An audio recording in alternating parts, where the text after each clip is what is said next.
Karvavahai Tejasvinavaditamastu Vidshavahai. Om Shanti Shanti Shanti.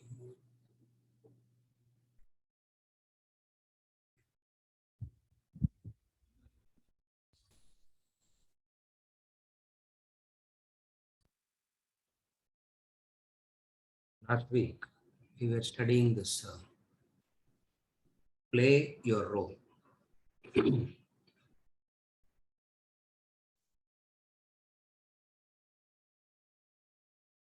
There were some clarifications that was left from the last session on this topic, play your role.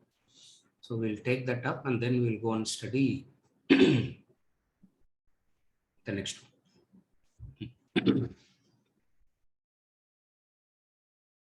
So play your role. Questions? Oh.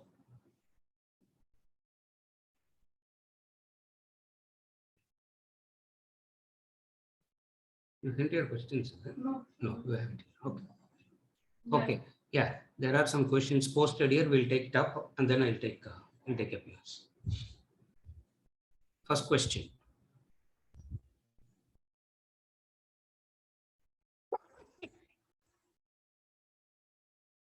Oh.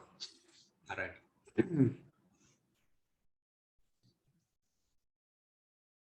Every situation is because of our karma. This is not clear. Explain this statement. That is the first clarification. So, all that you experience in life,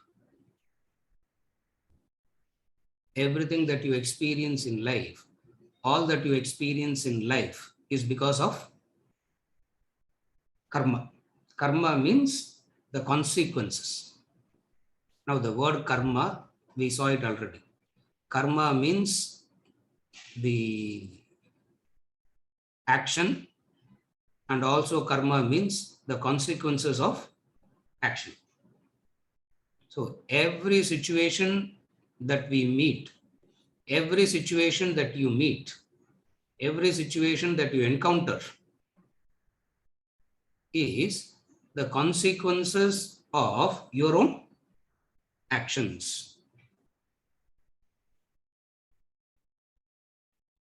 So every situation unfolding in front of you is, every situation unfolding in front of you is your own karma.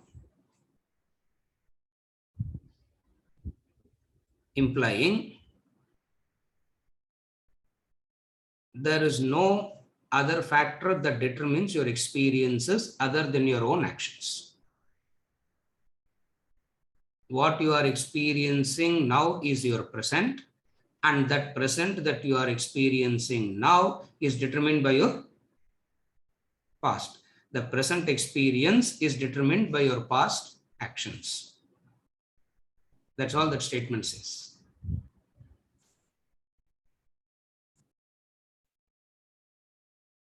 Meaning, that statement is an elaboration, explanation to explain why am I caught, why am I stuck.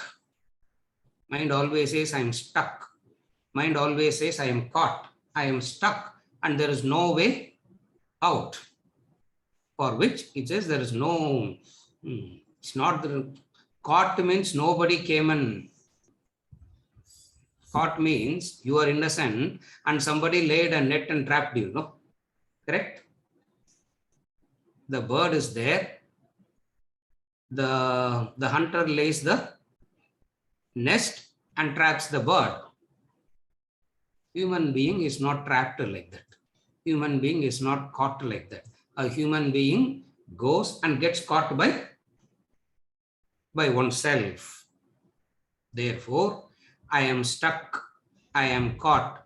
All this is not applicable when it comes to the human life. Therefore, the statement says, every situation that unfolds in front of you, everything that you encounter is your own karma, is your own karma.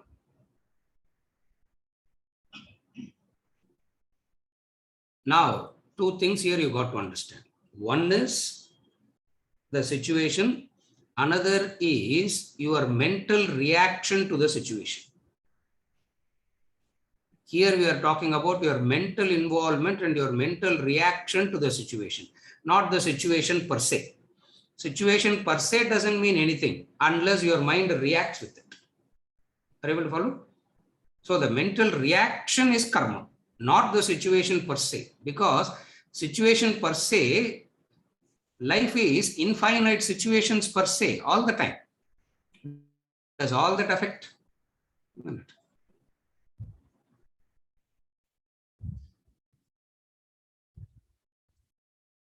One country fighting with another country is always happening. Correct? It's not the first time, as though it was never happened before. Humanity didn't know it at all, and all of a sudden, it's not like that. But then what happens? The way the mind reacts to it.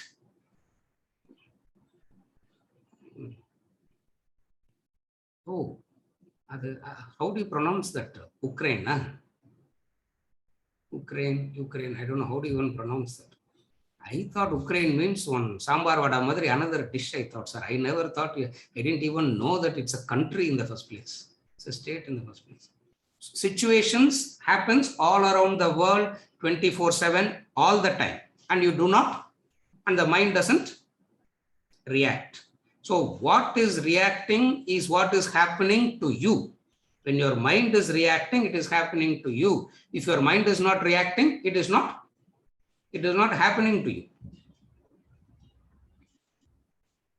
To put it very simply, deaths are happening most constantly, most consistently, correct? How many times when you go on the road, we have seen death processions. Does anything happens? If some death happens, in some case, where your mind starts reacting to it. Are you able to follow? That specific reaction is because of your karma. The situation happens. The reaction that happens to you is your karma. Are you able to follow? And why that reaction happens to you? Because of your own past. That's what I said. That's the first statement. Every situation that unfolds is because of your own karma. Second clarification.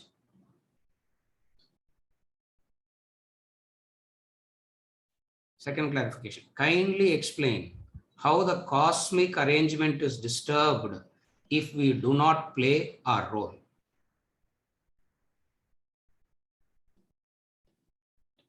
Kindly explain how the cosmic arrangement is disturbed if we do not play our role. If I am not playing my role, what am I doing? If a person is not playing their role, what is that person doing?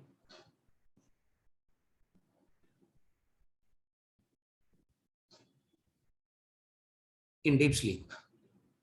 Correct? If you are not playing your role, you will not be in deep sleep. You will be doing that which you should not be doing. Playing your role is that which you ought to do. Correct? If you are not doing that, what are you doing?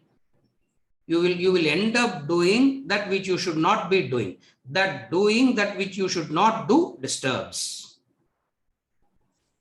Therefore, play your role. It's a cosmic disturbance. Cosmic disturbance in the sense, everything does what it ought to do in nature, we say. The sun shines, the earth yields vegetation, the rose gives fragrance. We keep everything in nature does what it ought to do. So you see a beautiful rhythm there. You see a beautiful cosmic functioning. And in that cosmic functioning,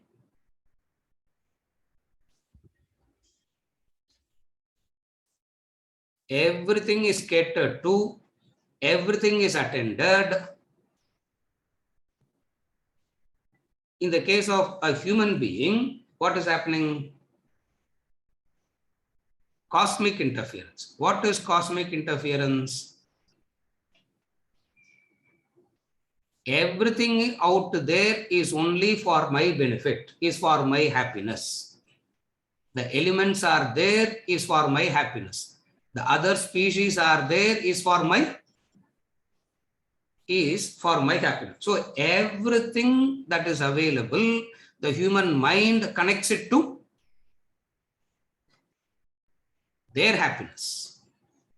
Because of their happiness, what they do, they start doing things that they should not be doing. This is how the human being disturbs.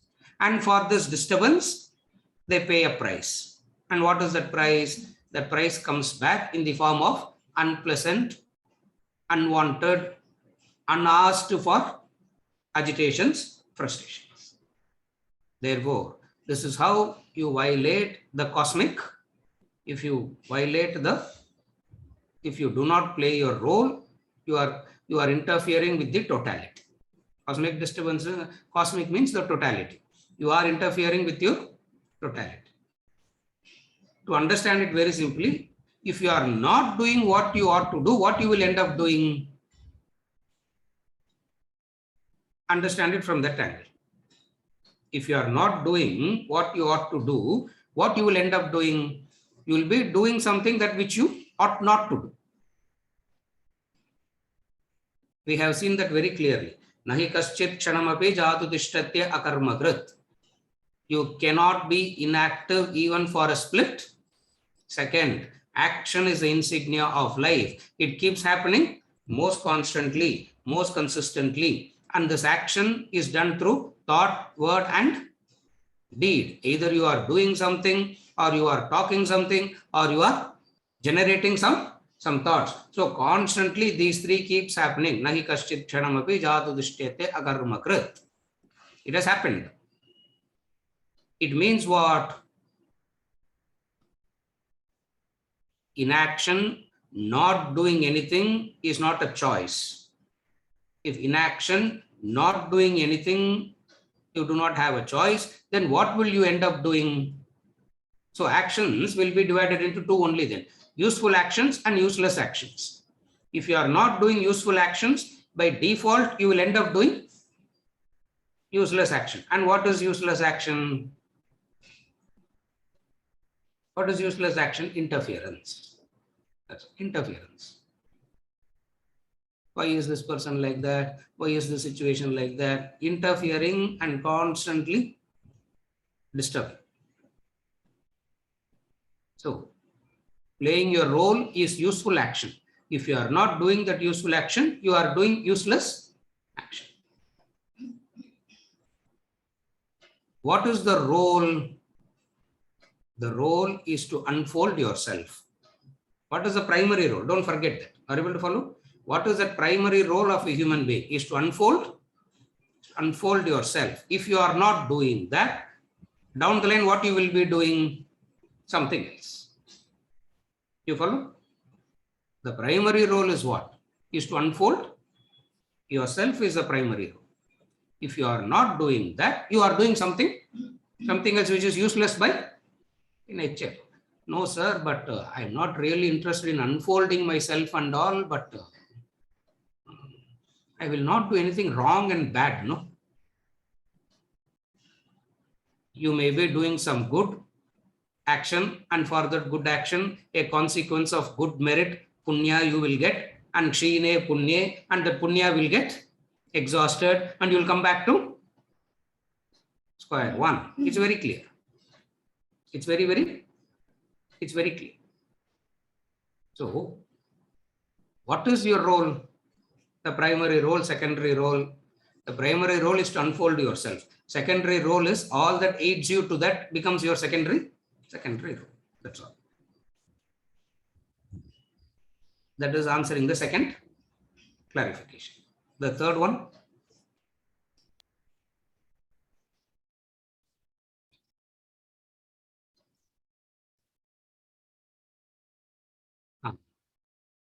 If the Shastra punishes those erring, then we will correct ourselves quickly. But for some, punishment comes early, some very late, etc. So confusion comes if it is foolish to follow the Shastra, and those who are not punished motivate us against Shastra. Are you able to follow the question? I'll repeat the question. If the Shastra punishes those who are making mistake, straight away it is very clear. Nobody will make any mistake. In life, what is happening? Some action punishment comes early, some comes very, very late. So the confusion.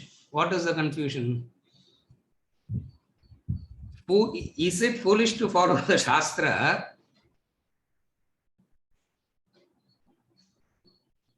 People around are saying, in the Mari Vedanta, unselfishness, sacrificial life, it doesn't work out at all in life. In life, you have to be very, very practical and everything. After destroying yourself completely, when you don't have anything else to do, you sit and talk about all these higher values and service and sacrifice and all that. That's what she is asking. Those who are not punished motivate us against Shastra.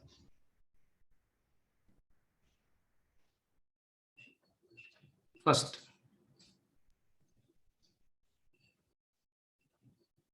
Shastra doesn't punish. Everybody follow? Shastra doesn't punish. Who punishes? What punishes? Your own action punishes. Shastra only says what is happening. So, Shastra is not the punisher. Who's the punisher? God is not the punisher. Shastra is not the punisher. In fact, Shastra is the protector. Protector in the sense of telling you, if you do this, this is what will happen. Are you able to follow? Therefore, Shastra doesn't punish. It's your own karma that punishes. And when we did law of karma, we saw that very clearly. Different actions have different timelines for fructification. All actions do not fructify immediately. Some fructifies immediately, some fructify sometime later. We do not know what action is going to fructify when. Are you able to follow? We do not know that. Therefore, it is not for some you are punished immediately, for some you are punished later. It is not like that. We really do not know when the karma will give the karma pala. Accept it. Understand that first. You will not know when karma will give you the karma pala, positive as well as negative. It doesn't really, it's not only for negative. It is for positive also. Meaning, you put your finger in the fire, it will not get burnt 6 months later. Correct? You put your finger in the fire, it gets burnt immediately. It is very clear. Supposing you put your finger in the fire today and 6 months later, when you are in Canada, in winter, playing with the ice and your hands getting burnt, what will you do? Are you able to follow? What will you do? Life is beautiful, wonderful, because fructification, when fructification will happen is beyond our cognition. But definitely we know that you do an action and that action will produce a result. When and how is beyond human intelligence. It's beyond human intelligence.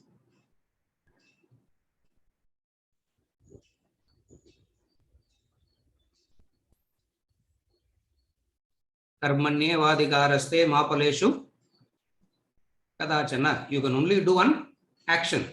The doer doesn't determine the result. Then what do you do then? This is karmani eva adhikaraha. You can only do the action and you cannot determine the outcome of the action. You cannot determine the outcome of the action means you cannot fix a timeline for fructification. Are you able to follow? You cannot fix a timeline for fructification and then ask why it is not happening. From another angle, from a very common sense level, we have, I keep saying this any number of times. You do an action, 4 types of results are possible. You do an action, 4 types of results are possible. What are the 4 types of results? More, less, same, opposite. 4 types of result are possible. You may get more than what you want. You may get less than what you want. You may get exactly what you want. You may end up getting the opposite of what you want. What you will get at any given point of time, we do not know. Therefore, is it foolish to follow the Shastra and get motivated by others? Very good. We are all the time motivated by others only, not the Shastra. Who motivates us? Are you able to follow? Who is influencing you? Who's influencing anybody? Newspaper, isn't it? Newspaper, WhatsApp, social media. Adala Vedanta advertisement vera social media li. Yeah, unconnected to that. Adala advertisement vera. And messages will be sent to you all also. Venkat will send messages also. Post. Those who don't even have an account also must have an account now. What a tragedy, isn't it? What is the influencing factor? What influences is?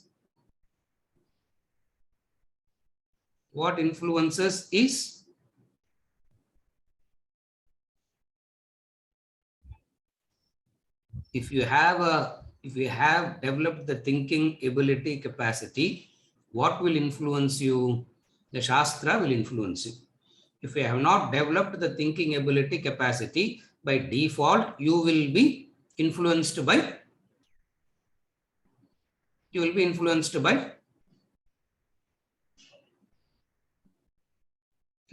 what? By those around you. You will be influenced by your own likes and dislikes. The environment around you is the further extension of your likes and dislikes. So don't keep on saying environment. If you are not influenced by the Shastra, what are you influenced by? Are you able to follow this? If you are not influenced by the Shastra, if you are not following the guidance of the Shastra, Vedanta, then what are you guided by? At least in this classroom, we should not be saying father, mother, politician, WhatsApp, Instagram. We should not be saying that. All that becomes available to you only when you have all that appears in front of you when? Because of your demand. You asked for it. Since you asked for it, they come and stand in front of you. So whose responsibility it is? Who's asking it? I will ask, sir, but they should not come and disturb me. Law of demand. You ask for it, it will come. If you don't want that to come to you, what you should do?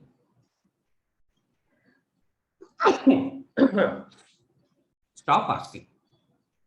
Therefore, if you are not influenced by Shastra, at least in this classroom, Ram Subramaniam, in this classroom, you should say, if you are not influenced by Vedanta, Shastra, then what are you getting influenced by?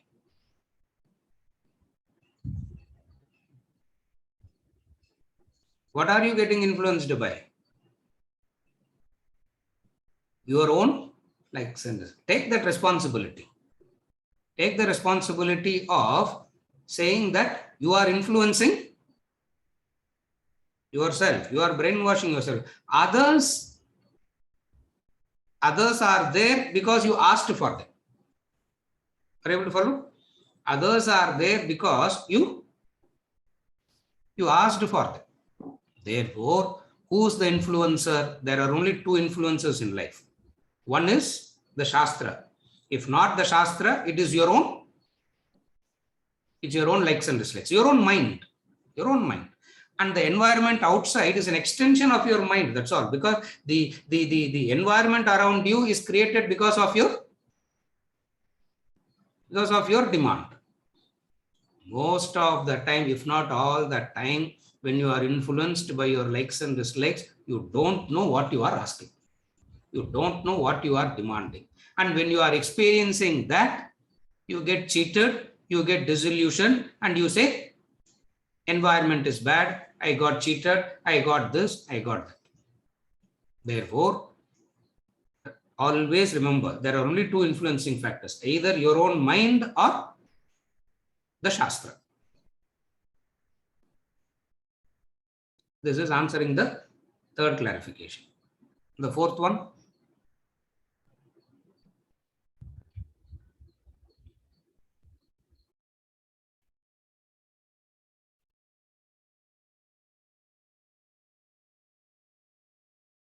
Maya, illusion, intrinsic, extrinsic.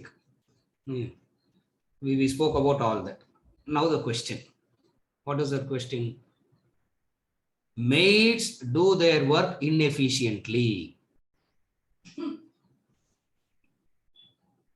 Narayanji, what are you answering? Males do their work inefficiently. Maids do their work inefficiently.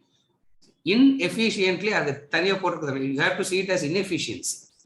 Maids do their work inefficiently and cheat from the agreed task. What is it in me that reflects this? I am trying to understand. World is an illusion for us.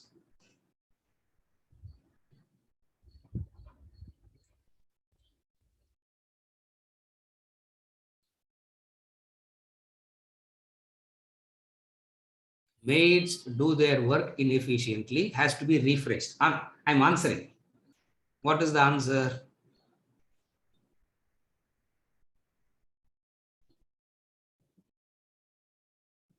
What is the answer?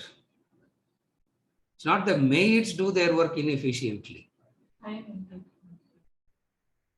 Anybody led by mind will work inefficiently only.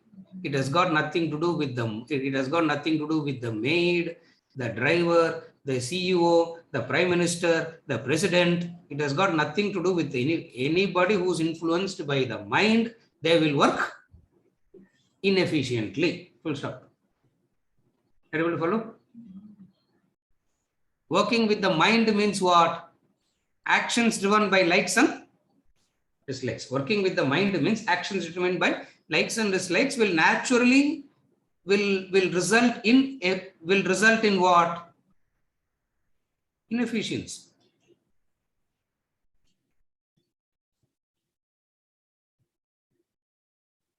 ரொம்ப படுத்தி எடுக்கிறான்னு நினைக்கிறேன் mates, isn't it?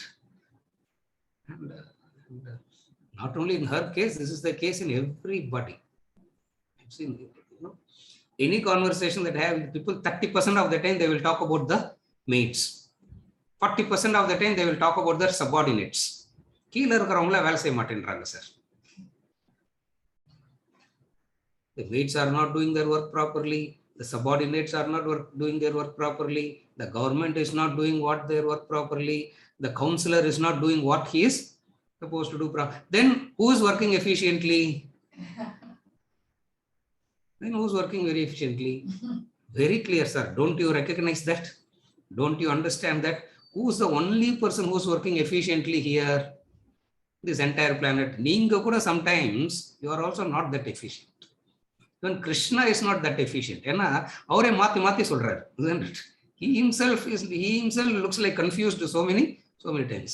So in comparison to all this inefficiency, who is the only efficient person on this planet? Vijay Rangan. Adan Dubai la amchu vittaanga. They said retire. That's why he is packed from Dubai. They said retire and go nu garland la potu amchu vittaanga. Okay. How long they could tolerate inefficiency and keep paying also, isn't it?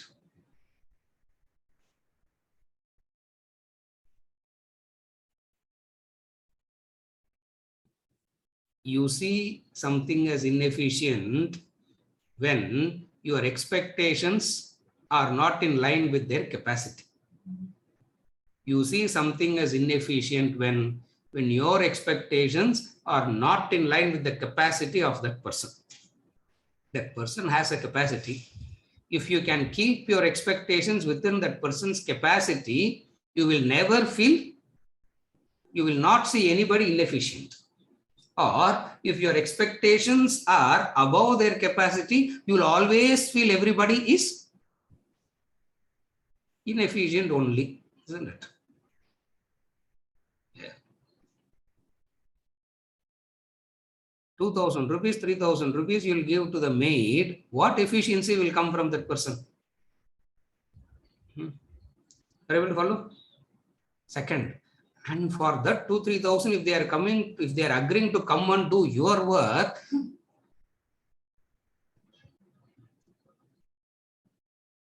what needs to be done there?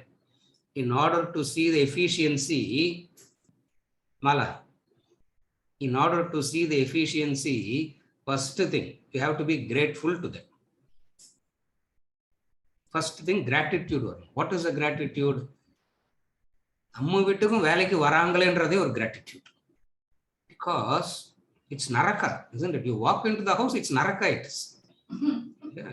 Everybody, nobody is smiling, nobody is laughing, the faces are long, it's like a time bomb about to explode. Who's going to explode when nobody knows? In that situation, if that person is walking in to help, first thing we have to be grateful is what?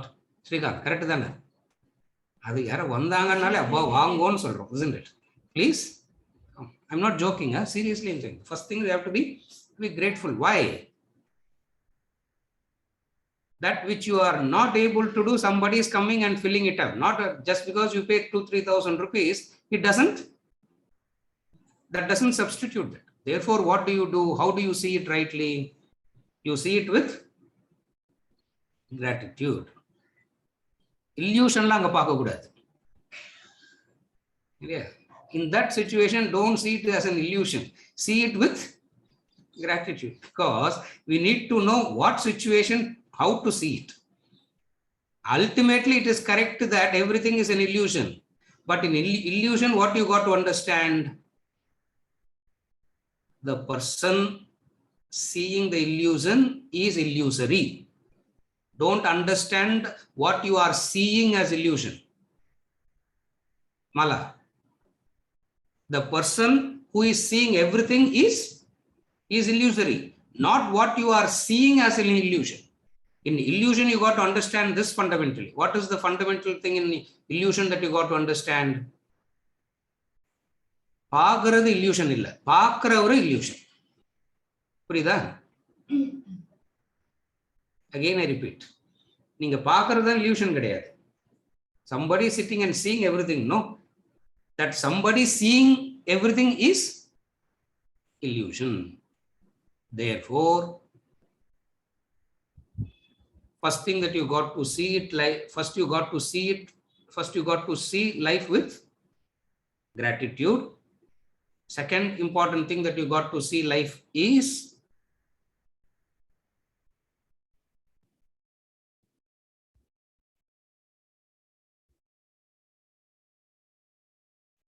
when you are giving a task, you should know what that person's capacity and give a task. Then you will understand efficiency. You give a task without knowing the capacity of that person.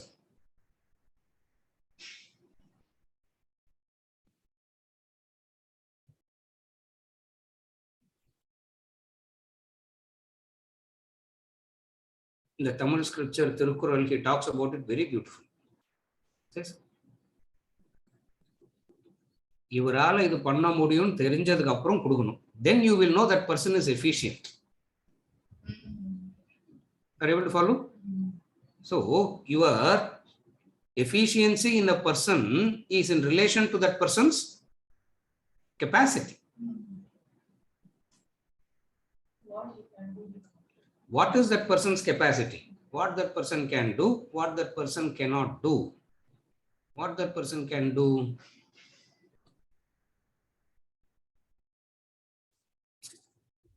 If that assessment is there, efficiency becomes very, very clear. Therefore, you will never see inefficiency around.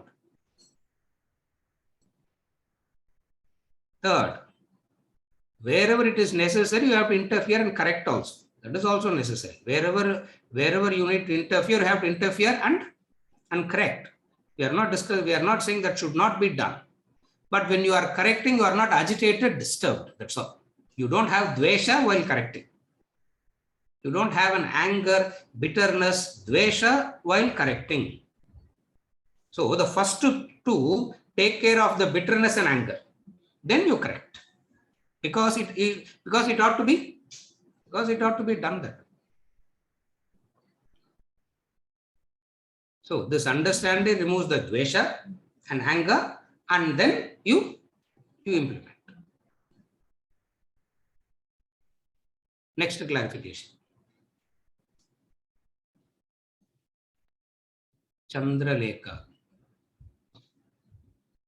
If the role is of thief or murderer, do you do it? Is that correct way for the individual? The question. Play your role. Play your role. If the role is of thief or murderer, do you do it? Is that correct way for the individual? The answer is, if that is the correct way that is going to help you in the unfoldment of yourself, you got to do it.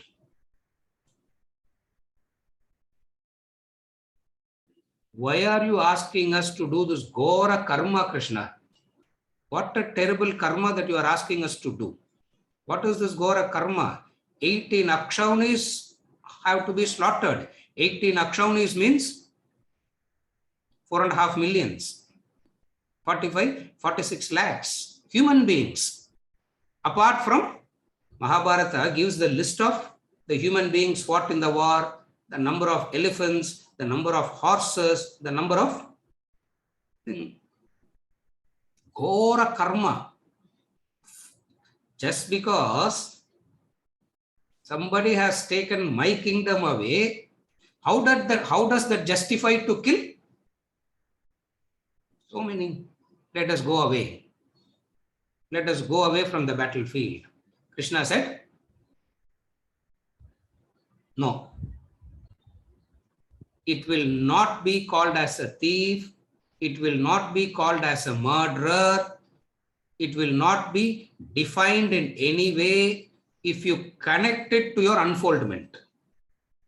If you connect the role to the unfoldment of the self, anything that helps you to unfold is right for you.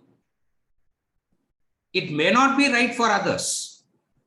There is no universal right. It may not be right for others. It is perfectly right for, it becomes perfectly right for you. Example, Arjuna's dilemma in the Bhagavad-Gita. Arjuna's dilemma in the Bhagavad-Gita. He's saying, why do you even do that? Murderer.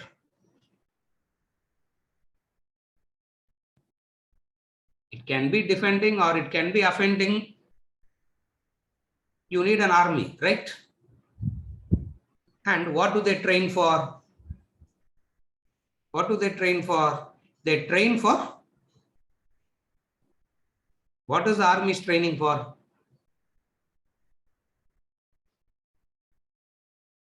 Peacekeeping, they say, no? Peacekeeping by killing. Isn't it? So, now what happens to them? That action, when it is connected to an unselfish purpose, in Vedanta, we don't even accept unselfish purpose. When that action is connected to the unfoldment of the self, then it becomes the right thing for you to do.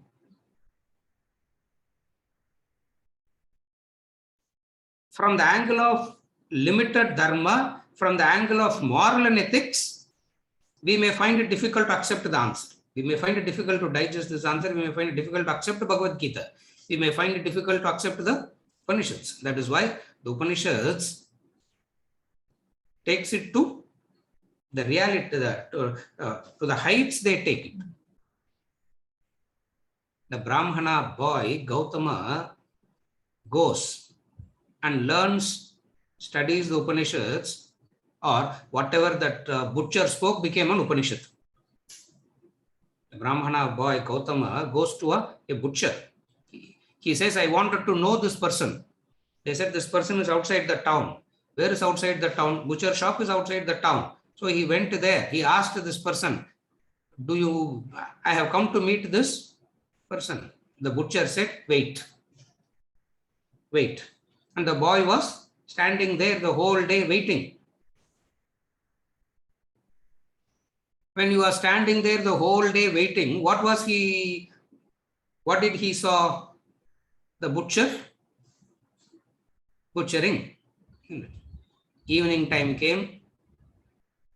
He washed the knife. He cleaned up the place, washed himself, came to the Brahmin boy and said, Ahimsa paramo dharmaha. Ahimsa paramo dharmaha should be said by whom? The greatest virtue is non-violence. Yarad? Ram Subramanian. You know who said that? Ahimsa paramo dharmaha. A butcher said that. How can a butcher come and say that? So either it is hypocrisy and cheating at its height, or something deeper is there. So we give the benefit of doubt of something deeper and we explore that. We may agree, we may not agree. We are not worried about agreeing or disagreeing. We are saying we are exploring it. What is that exploration? What is that exploration? The exploration is this.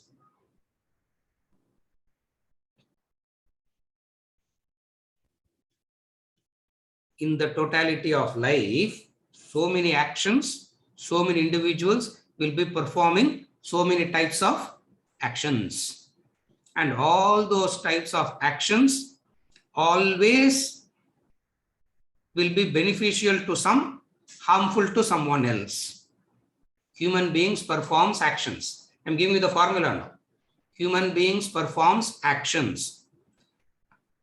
And those actions always will be beneficial to some and harmful to the other. So, when I am the beneficiary, I will see that action differently. When I am at the receiving end, I'll interpret that action differently. But nevertheless, totality of life means all actions put together. Therefore, thieving, butchering,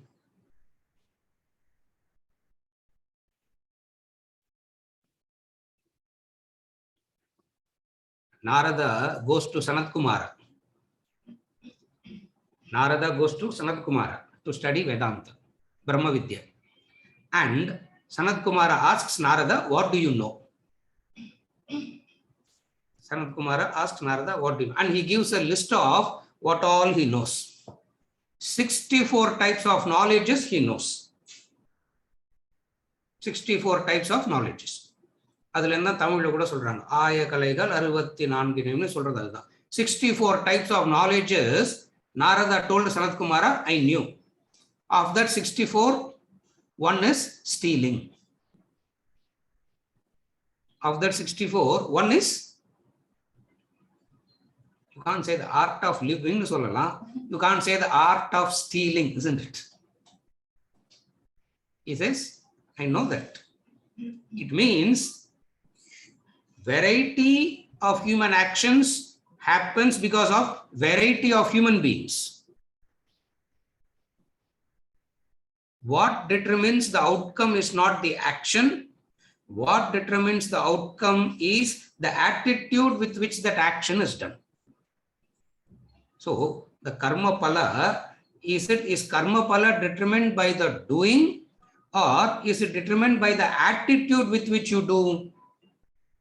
The karma phala is determined by the attitude with which it is done. Therefore, if a person training is in teaching, teach. If the person training is in killing, kill. If the person training is to do business, do business. Janaka wanted to follow Ashtavakra. See, where do you get a guru like Ashtavakra? Isn't it? No guru can say what Ashtavakra has said. No guru can say that. What did Ashtavakra tell Janaka? At the end of this conversation, you will be enlightened, Janaka. Class mudikum bodhu, you will be enlightened. Oh my God.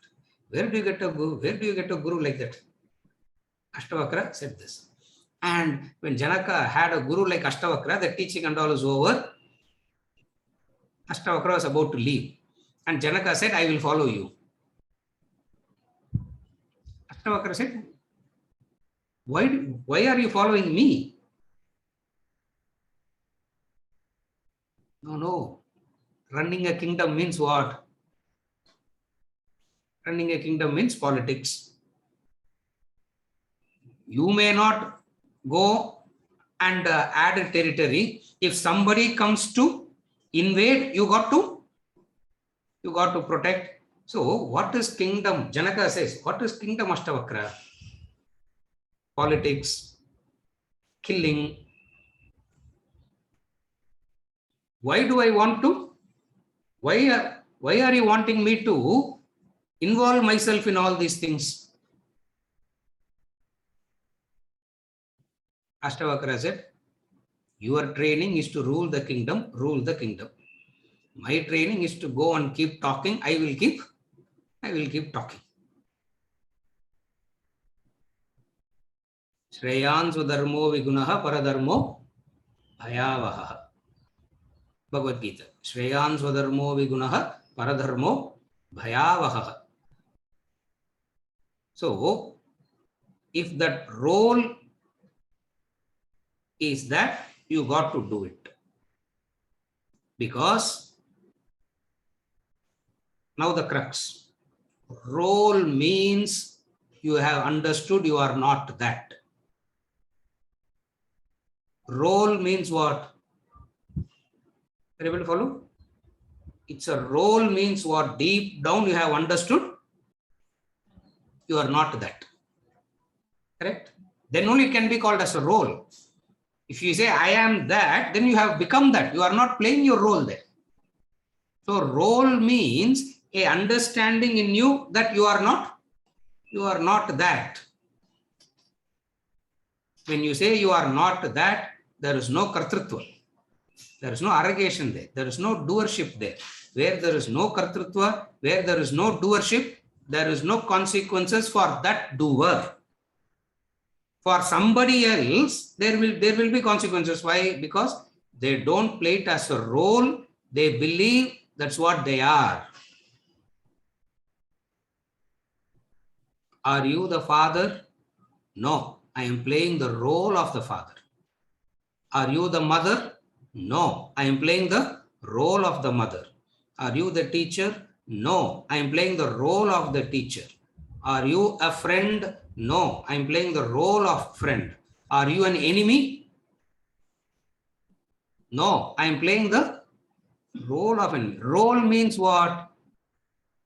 A clear disconnect. A clear disconnect. What is the disconnect? It is temporarily you are into it. You are into it temporarily. Role means you are not that. Number two, role means temporary. It means you will get into it, do it for a while and get out. So when Vedanta says play your role, it is very clear in saying play your role with the understanding that you are not that. Sometimes it happens, no? No, we used to have radio plays, drama that happens in the radio. Do you remember anybody listening to play in the radios? 15 characters will be there. You go there and see 2-3 people only talking. Only 2-3, there will not be 15 people doing that. I saw it once. Somebody took me, I saw it once. 2-3 people voice மாத்தி மாத்தி பேசுவாங்க அவ்வளவுதான். So when you are sitting and listening to it at home, you will feel there are so many people doing so. No, there are only 2-3, and that 2-3 also understands what they are doing is not what they are. So role means this answer is applicable in this specific context. This answer is applicable in the specific context of role playing means a understanding that you are not that. You are not that. Then who am I? If you are not that, then who am I? As a seeker, you will say, I am trying to find that out. As a seeker, you will say, I am trying to find that out. As the one who have found that out, you will say, Aham Brahmasmi. If you have found that out, you will say, Aham Brahmasmi. As a seeker, you will say, I am trying to find that out. So this answer is specific to this context. What is the context with which I am answering this? The context of illusion, and then playing the role where we are discussing it at a very high level of understanding. So play your role implies a very high level of detachment. With detachment, if necessary to thieve, it's all right. With detachment, if it is necessary to kill, it's all right. With detachment, if it is necessary to give up your life, that's also all right. So therefore here, your role means you have not forgotten your original identity. If you have forgotten your original identity, you are not playing role anymore. You have become that. Once you become that, you will reap the consequences. Once you become that, you will reap the consequences. The actor on the stage will not reap the consequences of the action he is doing on the stage. He is acting like a king on the stage. And he is giving away charity. Where? Shankar. On the stage. Will he reap any punya karma for that giving? Will he reap any karma for that giving? No. On the stage, next scene, he is murdering 10 people. He is the war. He is killing 10. Will he go to Naraka for that? The actor on the stage is free from the consequences of his actions on the stage. This is the law of karma. Everybody follow? The actor on the stage is completely free from the consequences of the action. Enga? Where? Ram Subramaniam. On the stage. Keela Yarangyachina where? As long as you are remembering that, you are free from the consequences of your action. So it means what? It can be a thieving, it can be butchering, it can be anything. Are you able to follow? Therefore, is it right to do if it is your role? The answer is very difficult to digest this answer. The answer is Kolathur. What is the answer? Yes. The answer is yes. A few more clarifications we will take. Yes. I have 3 questions. Yeah. The first one. Yes. If all situations I encounter is my own karma unfolding, Yes. then when you play your role, the result comes. Is that result also the karma unfolding? The question is, all the situations that you unfold is your own karma. When you are playing a role, that role also has an effect. Is that part of your karma? When you are playing a role, since you are not attached to the doing, you will be free from the consequences of the doing. When you are attached to the doing, you will be bound by the consequences of the doing. Are you able to follow? Role means you are not attached to the doing. Are you able to understand the difference? When you are playing a role, you are not attached to the doing. You are not involved in your doing. You are not agitated, disturbed by the doing. You do it. Why you do it? Because at this point of time, this is what is supposed to be done. You do it.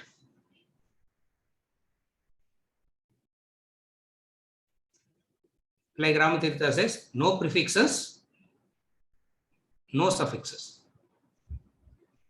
No prefixes, no suffixes. No axe to grind. No prefix, no suffix, no axe to grind. That is playing the role. Are you able to follow? When you are doing that, you will not be creating any karma at all for you. Are you able to follow the answer? When you are playing your role, you will not create any karma at all for you. Since you are not creating any karma at all for you, what is there for you to experience? There will be nothing. There will not be anything. Prida? When you are not doing it as a role only, you will create karmas.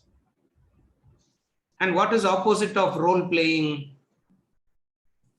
Opposite of role playing is an involvement in saying I am this. Are you able to follow? What is okay? Understand the opposite becomes easy. What is opposite of role playing? The opposite of role playing is I am this. The moment you say I am this, you have identified with it. That identification is karma. That identification is karma because that identification has a natural consequence. The very identification creates a natural consequence. That's what we call it as karma. And how do you identify the mental attachment, the mental bondage? Are you able to follow? Therefore, when you are playing your role, will I be bound by the consequences of that role playing? That's a question. The question is, when I am playing the role, will I be bound by the result of the role playing? The answer is, this situation itself will not arise if you are doing it as a role. Why? The law of karma says, when you do something, when you are doing something as a role, you don't reap any consequence. There is no karma that you are creating. There is no result. There is no result. Role playing has no result. Are you able to follow? Role playing has no result. It means you need to understand when action will produce a result. That's where the study of action is very important. When action will produce a result, not doing, because it means you can never be free from, you have to be in action till the last breath of your life. You will be in action, means are you caught in the eternal cycle of action, cause, action, effect, action, effect, action, effect? No, there is a type of action that you do and the type of action will not produce a result. What is the type of action? Here, play your role. Role playing will not produce any consequence. It means what? For role playing to do, carefully follow, not everybody can do. None of us can do this now. But in the context of illusion and all that we are discussing, That's why I said in Chandralekha's answer also, I said this, role playing involves a very high level of detachment. It's not just role playing like I'm a father, I'm a mother, I should be a detached father. If I'm not a detached father, there is a consequence. If I'm not a detached mother, there is a consequence. If I'm not a detached husband, there is a consequence. If I'm not a detached wife, there is a consequence. If I'm not a detached teacher, there is a consequence. If I'm not a detached friend, there is a consequence. It means what? Down the line, what is taking away the consequence? Everyone follow? What is making you free of consequence? Not the action, the detachment. So role playing is an indication of your detachment. Role playing is an indication of your detachment. Are you able to follow? Therefore, the one who's playing the role will not have any. The one who's playing the role will not have any kind of karmas, meaning the consequences for him to experience. And technically speaking, if you do an action with kartrutva, there is a consequence. If you do an action without kartrutva, there is no consequence. Yajna karma idam namama. The only type of action that takes you free from is yajna karma. And what is yajna karma? Idam namama. Idam namama. Are you able to follow? So when you disassociate from the doership and the ownership, you are free from the consequences. If you identify with the doership and ownership, that identification will cause that identification will produce a consequence. A lot of understanding about action is very important. Are you able to follow? Next one. Srikanth, புரிஞ்சது இல்லையா? Are you able to follow? No. Vijay. Action is not the consequence. The identification, it is identification that brings the consequence. Example, animals. Since there is no identification, there is no consequence to that. We say they just come, do action and get away without creating any further consequences. Why? Because there is no doership, there is no ownership. Are you able to follow? So if a person doesn't have identification, any form of situation is not going to affect him because there is no identification. There is no identification. So there is no affectation. There is no affectation. Next clarification. And you said thought, word, deed must be in line with dharma. My question is, if thought, word, and deed, if they are in line with dharma, how is it that if you do so, the mind that projects the illusion stops? The question is, I said the thought, word, and deed, all types of action must be in line with dharma. Okay, how does that? How is it that if you do the thought, word, deed in line with dharma? Action. How is it that if you do action in line with dharma, the mind that projects the illusion stops? Illusion stops. Action doesn't stop the illusion. Action brings about a peace of mind. When the mind is peaceful, you can do manana nididhyasana. That manana nididhyasana is that understanding is that which removes it, not action.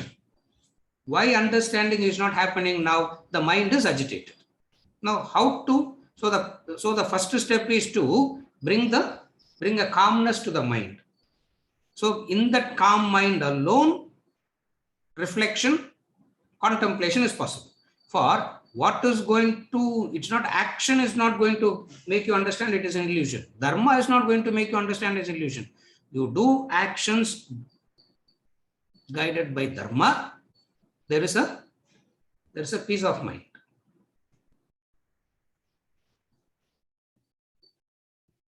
Tapovi kshina papanam shantanam vitaraginam mumuksho nama vekshoyam atmabodo vidhiyate.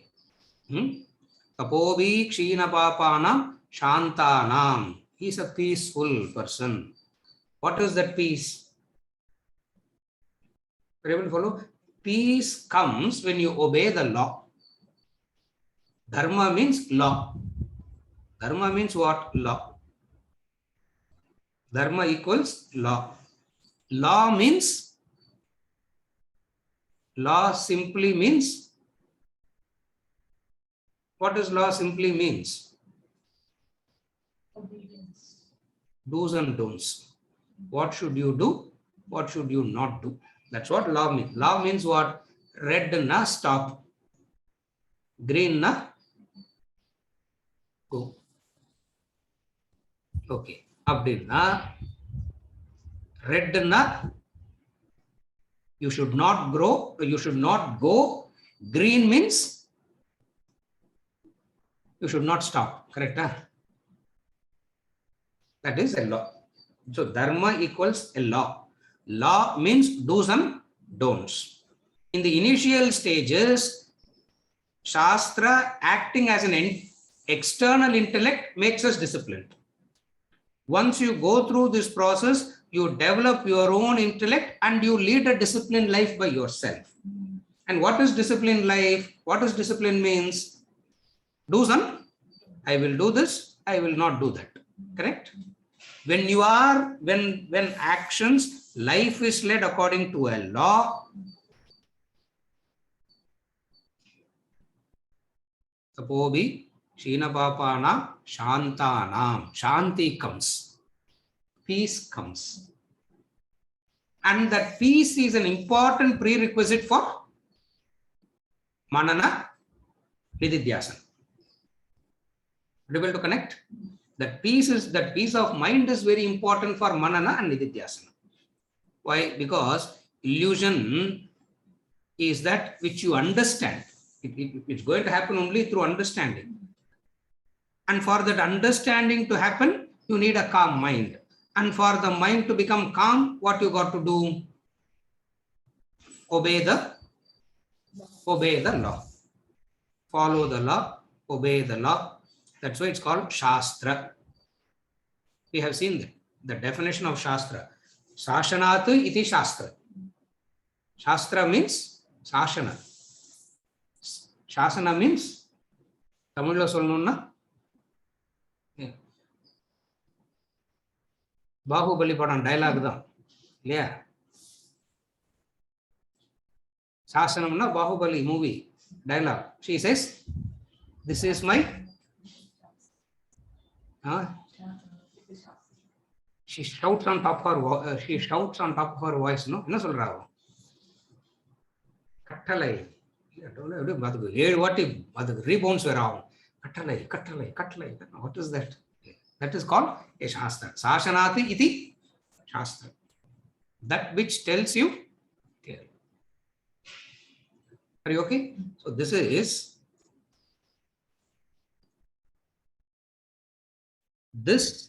obeying the Shastra brings about a peace of mind.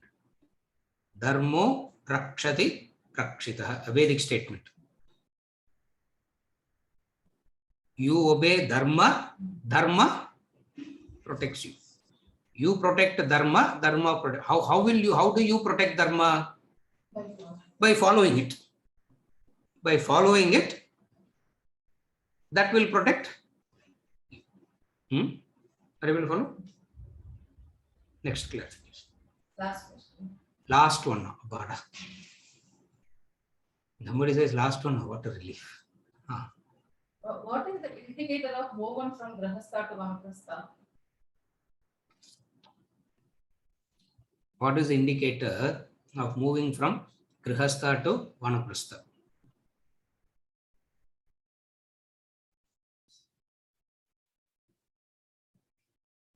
If you have performed the role of a Krihastha properly, carefully follow.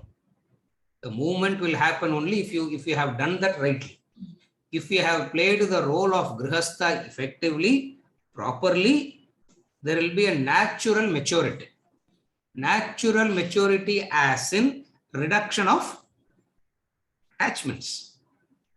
Reduction of attachments. It means you have played your Krihastha role properly. I'm attached to my children. I'm attached to my grandchildren. I'm attached to my great-grandchildren. You have not done your Grihastha role properly. Are you able to follow? If you do your Grihastha role properly, there will be a natural mature. What is a natural maturity? There will be a distancing. What is that? What is that distancing? I have done what I have to do. Now it's their life. They are responsible for what they do. And you say, if suggestion or advice is needed, I am available. That is Vanaprastha. Are you able to follow?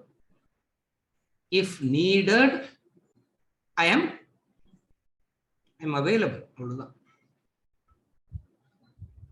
I only say I am available. The other person must say, no, I don't want your availability at all. No, thank you, you move. That is sannyasa. Purida? Shankar, Palattur. First you say, I am available.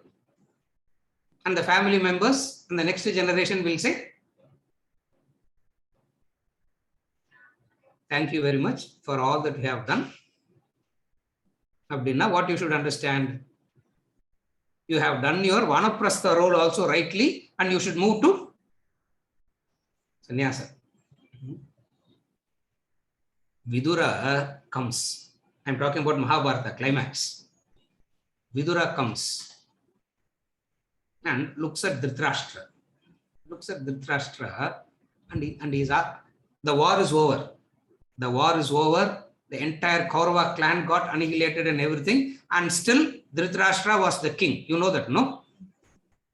And still Dhritarashtra was the king, because Yudhishthira said, you only have to be the king, and we all will take guidance from you and rule, just as Pandu did. And Dhritarashtra was still the king.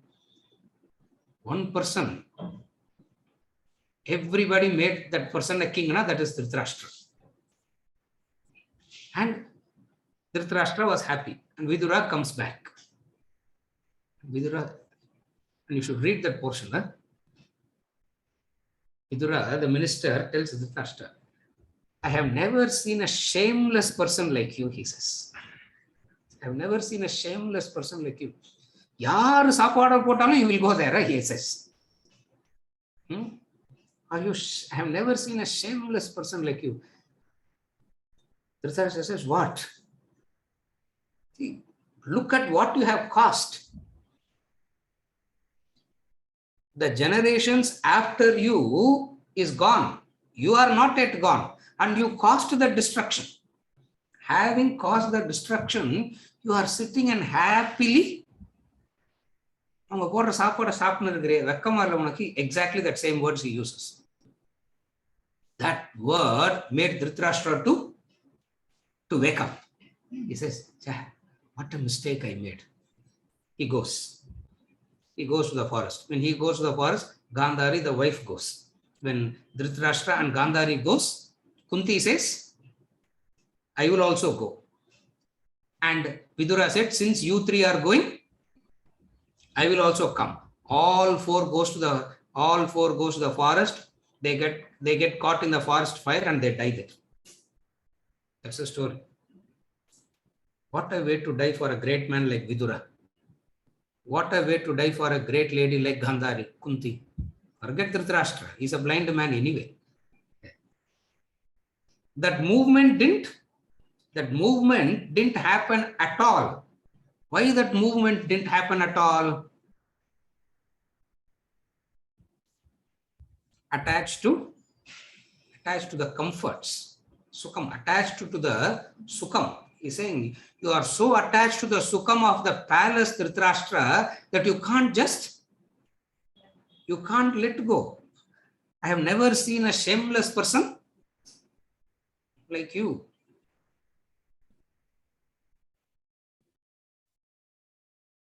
At least we should understand that Dhritarashtra level Ravi, Correct? No.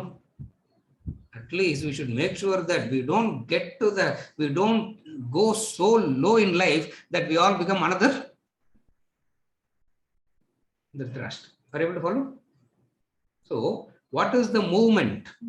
What is the indication? The indication is Krihastha is comfort. There is a comfort in the Krihastha. Even though it is called Ashrama, effort has to be maintained to keep it as an Ashrama. What you do? What does anybody do? Shramatalla, we are making an effort to remove the Shrama from that. After making an effort to remove the Shrama from that, how can it be called? Ashrama. And when Shrama is removed, why will you want to leave that? Correct? Why will you want to? You will not want to leave. Therefore, if you want to leave, what you should do? Keep some Shrama. That's why the word Ashrama is a beautiful word. Some of these Vedantic words are Shraddha, Ashrama. These are all very Maya, beautiful words. Shrama means difficulty. Shrama means difficulty. In Sanskrit, two prefixes. A means one, A means another. So, Ashrama means no difficulty. Ashrama means no difficulty. Yeah. Vidya, avidya. A means non. The prefix a and the prefix ha. So, Vedanta Ashraman solum. Yeah. English ashram எழுதும்போது that when you write that ashram in English, that a sound doesn't come at all, isn't it? It is like ashram only. It is it. Yeah. Ashram means ashram. Ashram. It's not that. Shrama means difficulty. Ashrama means no difficulty. Ashrama means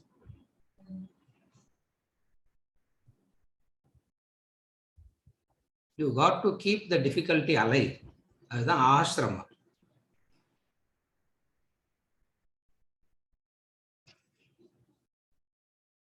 You have food and you choose not to eat. Vrata. Correct? That is ashrama.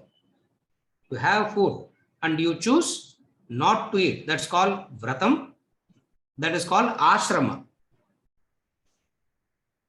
You are so hungry, you are desperately wanting food and there is no food at all. That is not ashrama. That is called?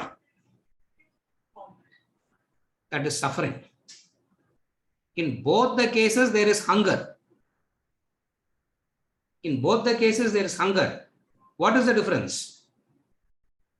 One is you doing it out of willingness. Ashrama means a place of residence where you take up, where the discomforts are, where the pain, the discomfort is taken up willingly. It's the willingness that makes it ashrama. If shrama is forced on you unwillingly, that is suffering. You don't want shrama, but it is forced on you. That is suffering. And you do it by yourself, it is called ashrama.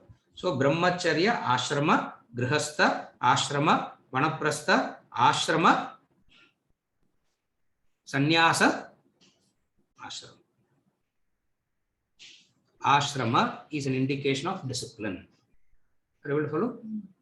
And what does discipline means? Discipline means that which is meaningful at one point of time becomes meaningless at another point of time.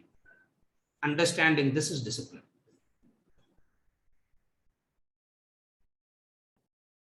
eating a quantity when you are 15 and 20 versus eating at 50 and 60.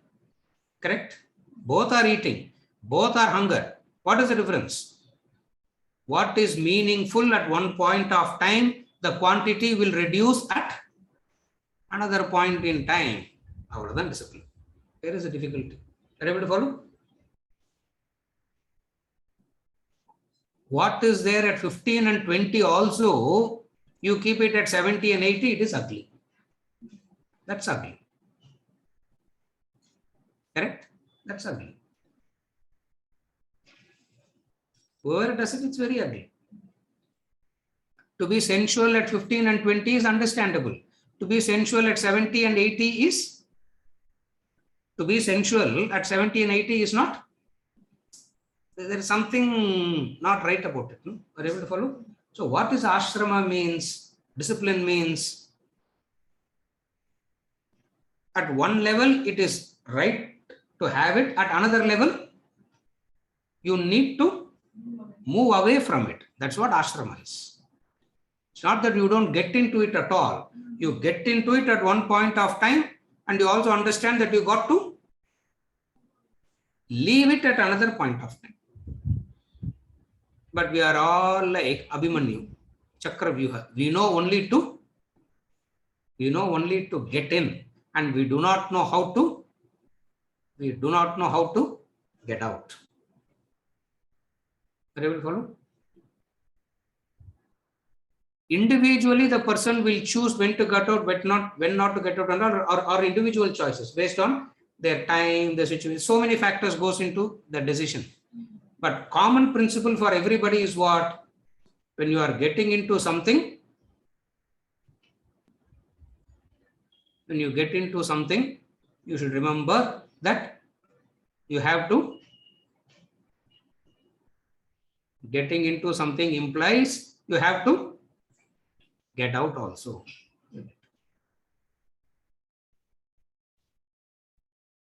Getting into something implies you have to get out. But that getting out is always painful. That getting out is painful. If I am not there, who will take care of my children, sir? Perfectly correct. If I am not there, who will take care of my grandchildren, sir? Whoever gave birth, they will take care. What is the problem? Are you able to follow? So how to get out gracefully? You don't know how to. First of all, you have to digest the fact that you got to. First important factor is a mental preparation to get out. That mental preparation to get out is the crux. Mental preparation to get out is the crux. Don't wait for death to cut it off. You cut it off consciously. Don't wait for death. Death will do it anyway. That is why Prayana Kalela, like tomorrow we are going to see the Bhagavad-Gita. Prayana Kalela, we are so attached. We are so worried. So Yama comes, come next day, we will say. Isn't it? If Yama comes, nobody will say, yes, this is the right time for you. This is the right time for me to come with you. You have come. Thank you. Who will go? Yama comes. Is there anybody who will say, Yama, you have come at the appropriate time. You have come at the right time. Thank you. Who will say that? Nobody will say that. The poem Lido made a beautiful statement. Unfinished tasks. It's a beautiful statement. Unfinished tasks. Everybody has got unfinished tasks all the time. Nothing ever finishes. Why? Because mentally we keep perpetuating it. Nothing is finishing because mentally we go on perpetuating it. This mental perpetuation should not happen. That is, when would you actually leave? That's a different question. That differs from person to person, the context and all that. But everybody must have this preparation. What is the preparation? If I get into something, I should get out. And when I get out, I don't get out of pain. I don't get out of suffering. I don't get out of complaining. I get out because I have something more meaningful to do. That is gracefully exiting. You do it because you have something. You have something more meaningful to do.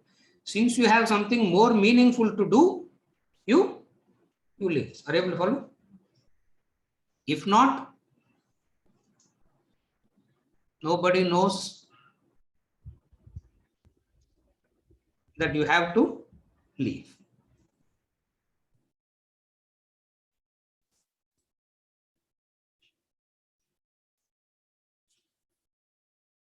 Leaving is very easy when you understand this. What?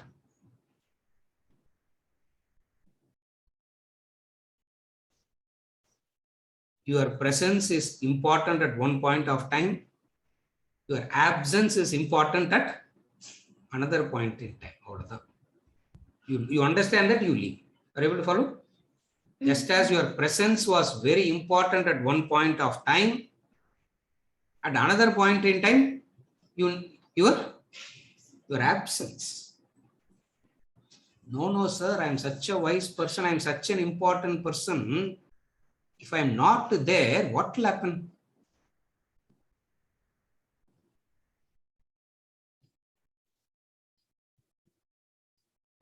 Ramtirtha says, what will happen? Life will be better. Everybody around you will be more happy, he says. What will happen? Life will be better. Everybody around you. Why? Because you have occupancy. Na vacation varno. Occupancy tha vacate panna matanna. Able to follow? If you occupy, you have to accept that you have to vacate. No, I will only occupy da sir pannu. Vacate la pannave matonna. Yama comes and says, I will make you to vacate. And when Yama vacates you, it's painful, it's miserable. Untimely death, sir. Untimely death. What, 90, yeah? Untimely death. Why? Unfinished task. What is unfinished task? Granddaughter's marriage innum paakaliye. Unfinished task. And that granddaughter will get married and produce another great granddaughter, and you got to be there to see that also. Are you able to follow? So, your presence is necessary at one point of time. Your absence is necessary at another point in time. Seriya? With this, I think it's all over, no? Venkat, all clarification over. Illusion lendala kuda ivlo kelvi varala. Play your role na. Still, it is very good. Next week, we'll continue with you and 3 states.